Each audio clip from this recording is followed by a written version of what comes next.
Welcome, ladies and gentlemen. Today's lesson, we're taking a look at some Garifuna phrases our parents used to tell us whenever we would leave the house. My grandmother would say, Wende tibu, halia badibu. Wende tibu, halia badibu.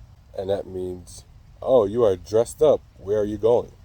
My grandmother would also say something like, We bati libari. And that comes from the phrase, Wiba igabari.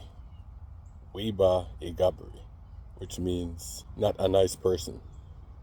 Wiba tilibari, su meme la donwa. Wiba tilibari, su meme la donwa. And that means he is not a nice person because he is always getting arrested. And the very last thing before you leave the house, my grandmother used to tell me, Mishu goba busigano to muna to. Buidula bigabri ogudi.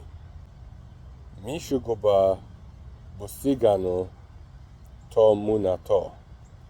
Buidula bigabri ogudi. Please don't bring shame to this house. Behave yourself in public. Or behave yourself when you go there. No bring shame to this house.